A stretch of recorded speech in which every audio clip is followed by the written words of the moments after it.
బడుగు బలహీన వర్గాలకు మహిళలకు స్వర్గీయ నందమూరి తారక రామారావు చేసిన సేవలు మరువలేనివని తెలుగువారి గొప్పతనాన్ని ప్రపంచానికి చాటి చెప్పిన ఎన్టీఆర్కు భారత ప్రభుత్వం భారతరత్న అవార్డు ఇవ్వాలని రైతు ప్రజా సంఘాల సమైక్య జాతీయ అధ్యక్షులు పోలాడి రామారావు అన్నారు.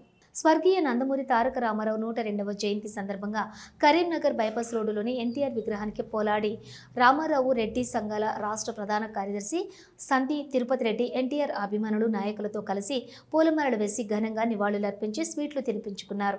ఈ సందర్భంగా పోలాడి రామారావు మాట్లాడుతూ అన్ని వర్గాల పేద ప్రజల అభ్యున్నతి సంక్షేమానికి రైతాంగానికి ప్రభుత్వ అధినేతగా అనేక పథకాలు ప్రవేశపెట్టి పేదలకు పెన్నిదిగా ఎన్టీఆర్ నిలిచారని కొనియాడారు. మహిళలకు తండ్రి ఆశలు సమాన వాటా హక్కులు, స్థానిక సంస్థలు రిజర్వేషన్లు, పేదవాడికి తిండి కోసం ₹2 కిలో బియ్యం, ఉండటానికి పక్కా గృహ నిర్మాణ పథకం, కట్టుకోవడానికి జనతా వస్త్రాలు ప్రవేశపెట్టి ఉమ్మడి రాష్ట్ర వ్యాప్తంగా ఎన్టీఆర్ అమలు చేశారన్నారు.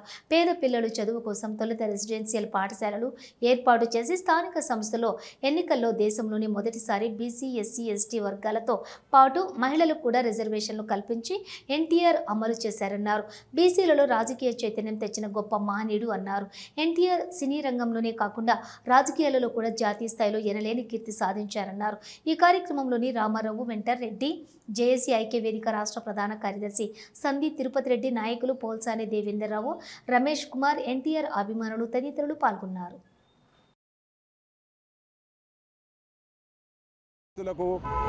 తర్వాత మహిళలకు, యువకులకు ఎందరికో అనేక సంక్షేమ పథకాలు ప్రవేశపెట్టి సంక్షేమ పథకాలకు ఆద్యునిగా నిలిచారు.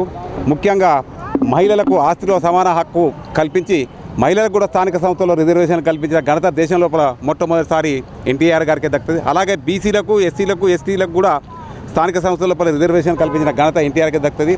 అలాగే స్కూల్ పిల్లలకు చదువుకోవడానికి రెసిడెన్షియల్ స్కూళ్లను మొట్టమొదట దేశం లోపలనే మన ఉమ్మడి ఆంధ్రప్రదేశ్ రాష్ట్రం లోపల ఉమ్మడి రాష్ట్ర వ్యాప్తంగా ఏర్పాటు చేసి ఎందరికో మేలు చేకూర్చడం జరిగింది.